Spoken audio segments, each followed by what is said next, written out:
you will need 2 chopped onions, 3 tomatoes, a cup of oil.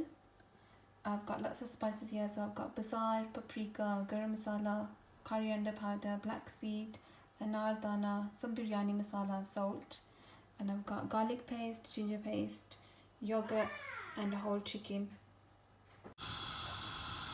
In a pan, add in your oil.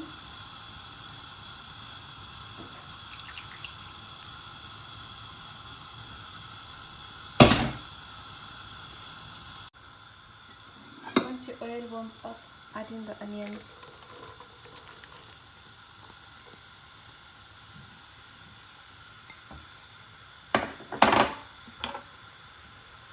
Fry these until they are like a transparent, translucent kind of colour. You don't want it to go too dark. When your onions change colour and become a bit soft like this, add in your ginger. I only had frozen, so I'm using frozen. And add in your garlic paste also. Fry these all together until golden brown.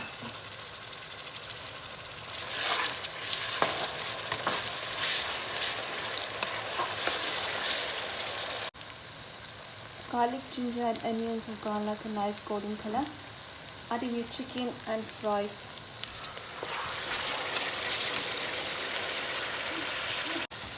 Fry your chicken until it changes into like a white colour, and then we'll do the next step.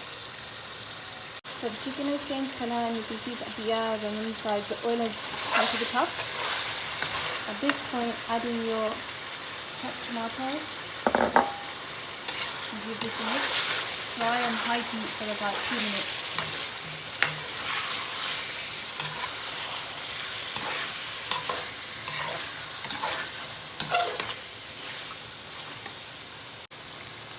Tomatoes have started to soften up. Add in all your spices. So I had 1 tablespoon of salt, 1 heaped tablespoon of basil,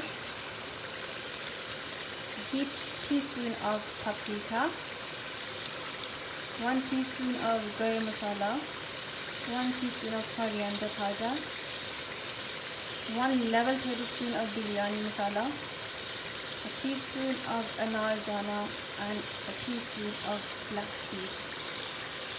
Fry these all really well.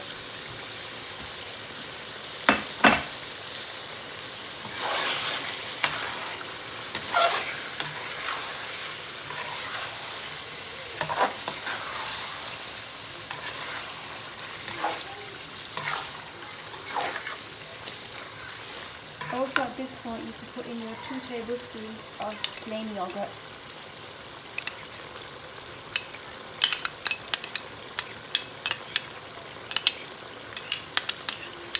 Cook all this on high heat for about 2 minutes, and then lower the gas to about medium to low and let it simmer for about 10 minutes.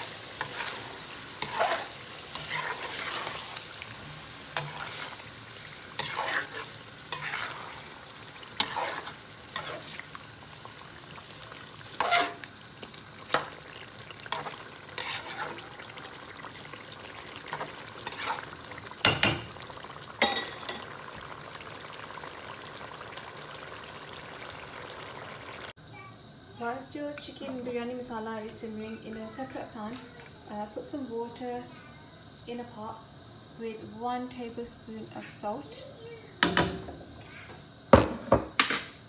some yellow food colouring. Mix this really well.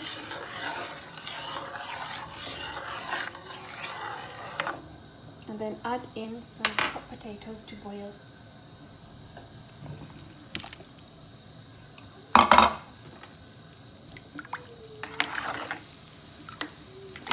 Need to boil these potatoes until they are done. Whilst your potatoes are boiling and your chicken is cooking, in a frying pan add some butter, oil or ghee, whatever your choice is, and add some finely chopped onion slices. This will be for later for your garnishing on your biryani when you do the layers.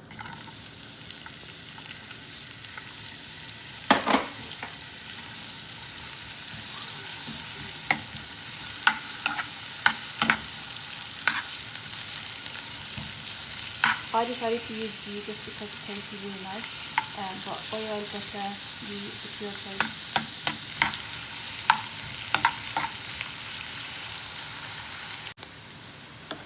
Onions have become soft and they're turning golden, but we don't want them golden, we want them like a nice crispy form and much darker than this, a brown colour. So after continuous frying, the onions should look like this. A few more minutes and then we should be done. We want all the onions to be like the dark brown colour that we have here. Some of them are still a bit light, but we'll get there. So here, fried onions are done now. I'll take this off and leave the inner plate on the side to cool down.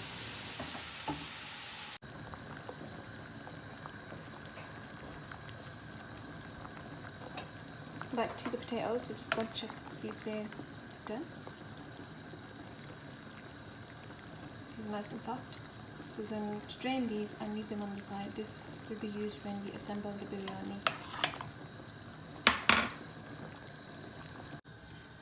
In another pan, add water to boil. When it's hot, add in cinnamon stick, cloves, bay leaf, and 1 tablespoon of salt. You can change the salt and the chilli, obviously according to your taste. I'm also going to add a bit of oil.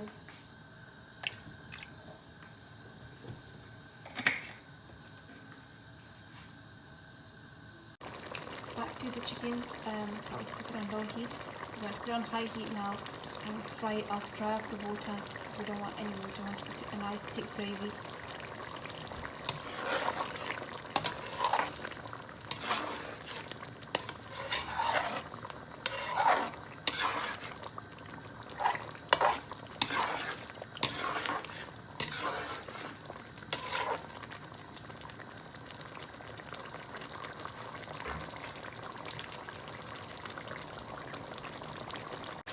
Now, as you can see, the water is more or less dried up.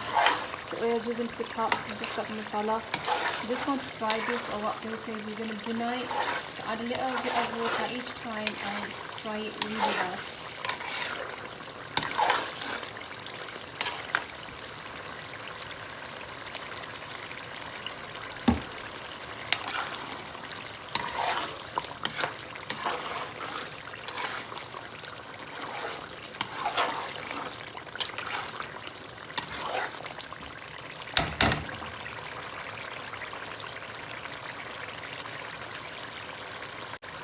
At this point, I'm going to add in 2 green chilies, but this is totally optional. You can cook it, you can leave it whole, or you don't have to cook it out. It just depends on your taste and how high and hot you like the chilies.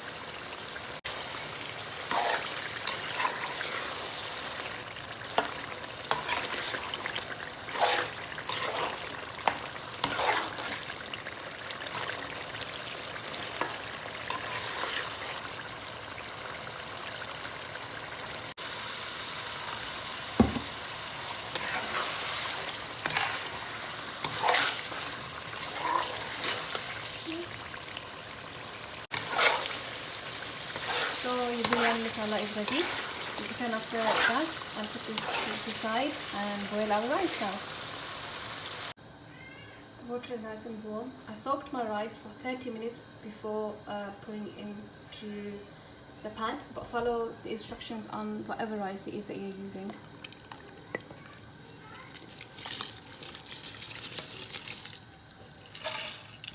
You're going to boil the rice until it's 90% cooked. So again, I can't say 10 minutes, 15 minutes, you need to follow the instructions for the rice you are using.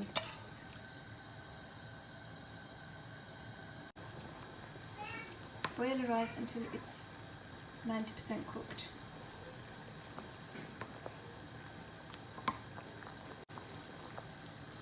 So my rice is done now.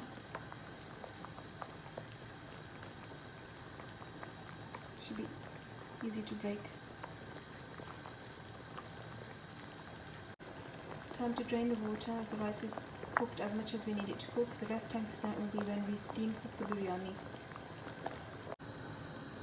I'm also boiling some eggs to add to my biryani. Again, this is optional, it's entirely up to you on your taste buds. Lightly grease the pan you will assemble your biryani in. I just took out the oil from the biryani masala as that's best to use.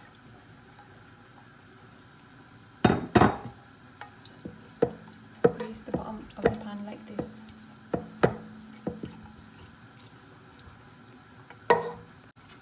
Then a light layer of rice.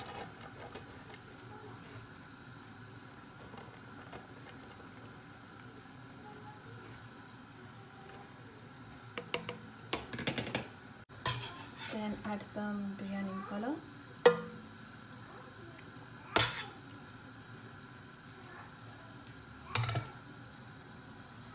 Add some potatoes.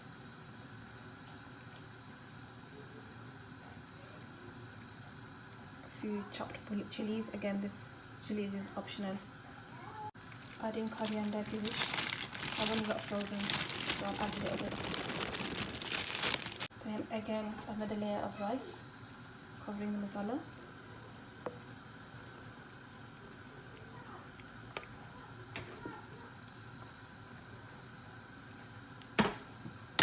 More biryani masala.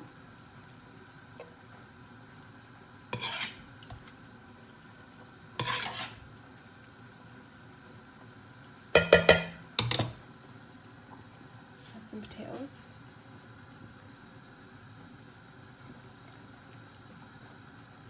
Few chilies, and again with the rice, and keep going until you get to the top. I had a little rose water and some yellow food colouring, make a little paste. It's about half a tablespoon's worth, and then add that on top of the rice like this.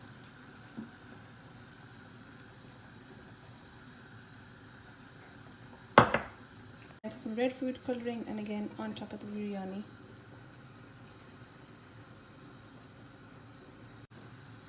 Then add the fried onions.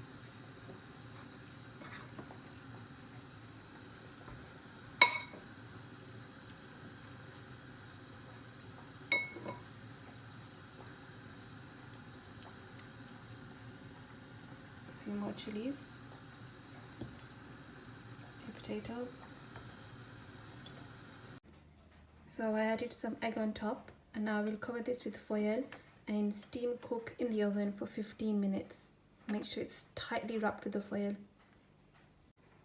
And it's tightly covered. It's ready to go in the oven to cook for 15 minutes on high heat.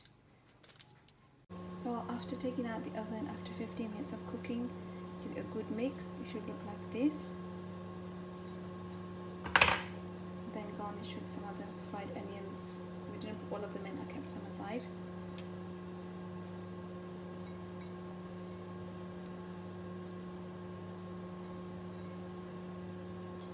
Some more chili. You can add mint, fresh coriander, the choice is yours.